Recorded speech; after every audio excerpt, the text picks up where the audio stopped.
नमस्कार, जय भीम साथियों। दैनिक दस्तक पर आपका स्वागत है। मैं हूं आपका host GP Gautam. Bahujan Samaj party की सुप्रीमो बहन कुमारी मायावती जी ने मुसलमान को लेकर और मदरसों को लेकर एक बहुत बड़ी बात की है। ये बात अभी तक किसी भी पार्टी के नेता या किसी भी पार्टी के आधिकारिक तौर पर कोई भी बयानबाजी नहीं आई है, लेकिन एकमात्र जो बयान वो सिर्फ दिया है तो बहन कुमारी मायावती जी ने दिया है। इस बयान को लेकर बहुत ज़्यादा चर्चा हो रही है और नेशनल डिबेट का कारण इस समय ये बना हुआ है। खुद मुसलमान समाज बहन जी के इस बयान को लेकर साथियों हैरान है कि बहन कुमारी मायावती जी ने हमारे लिए ऐसा क्या कहा है, क्योंकि उनको भी इस बारे में ज़्यादा जो खबर है वो नहीं है। क्योंकि मुसलमान समाज को बहन जी जब भी कोई बात कहती है वो उस तक पहुँचाई नहीं जाती है। अगर वो पहुँचती है तो वो उसको इग्नोर कर देता है, क्योंकि मुसलमान समाज को भी आजकल राहुल गांधी जी और समाजवादी पार्टी के जो नेता हैं उनकी बातें ज़्यादा अच्छी लगती है। चाहे वो उनको टिकट दे या ना दे, उनके समाज को प्रतिनिधित्व दे या ना दे, लेकिन उनको वोट जो देना है वो सिर्फ समाजवादी पार्टी को देना है या सिर्फ राहुल गांधी जी की जो पार्टी है कांग्रेस को देना है।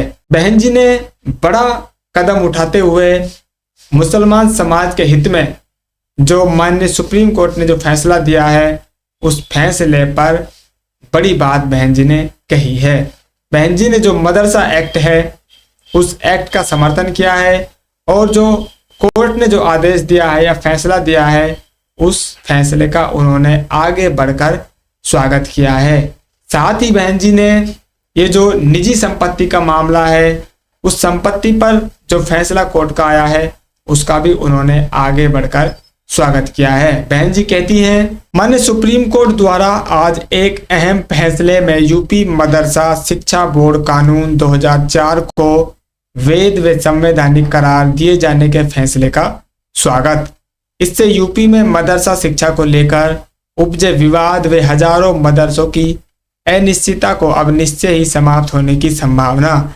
इस पर सही से अमल जरूरी। माननीय सुप्रीम कोर्ट के फैसले के बाद अब खासकर यूपी के मदरसों को मान्यता मिलने और उनके सुचारू संचालन में स्थायित्व आने की संभावना है।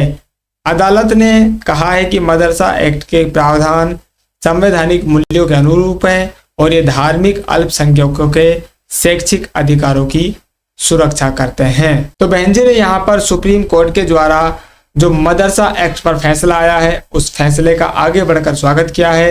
अभी तक किसी भी पार्टी के नेता या किसी भी पार्टी की जो आधिकारिक साथियों सोशल मीडिया हैंडल से उनसे इस बारे में कोई भी टिप्पणी मुसलमान समाज को बधाई देती हुई नहीं आई है या इसका स्वागत करते हुए नहीं आई है। सिर्फ इसका आगे बढ़कर अगर स्वागत किया है तो वो बहन जी ने किया है, बहुजन समाज पार्टी ने किया है। बहन जी ने यह भी कहा है कि ये जो मदरसा एक्ट है इसमें थोड़ी बहुत जो खामियां रह गई हैं इनको भी दुरुस्त कर लिया जाए और इनके ऊपर भी सरकार अमल करे, ताकि जो मदरसा एक्ट है उसकी जो शैक्षिक प्रणाली है वो सुचारू रूप से काम करती रहे और जो धार्मिक अल्पसंख्यक हैं इनके जो अधिकार हैं वो सुरक्षित रह पाए।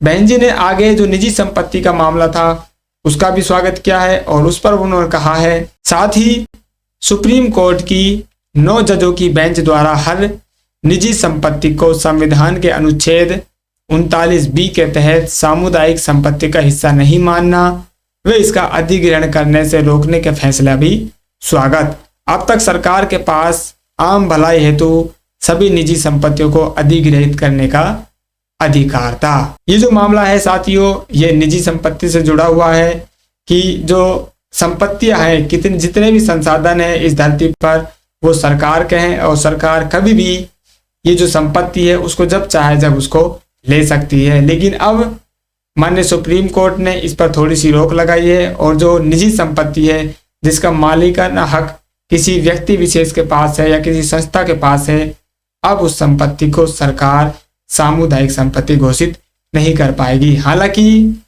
निजी संपत्ति अभी भी सरकार उसको ले पाएगी, लेकिन मुआवजा है उसमें बहुत सारी जो कंडीशंस है वो अब सरकार ने वहां पर कोर्ट ने वहां पर लगाने का काम किया है। तो बहन जी ने जो मदरसा एक्ट है इस पर भी आगे बढ़कर स्वागत किया है और जो निजी संपत्ति का मामला है इस पर जो माननीय सुप्रीम कोर्ट का फैसला आया है इसका भी बहन जी ने आगे बढ़कर स्वागत किया है। तो फिलहाल इस अपडेट में इतना ही, मिलते हैं नई अपडेट में, तब तक के लिए जय भीम।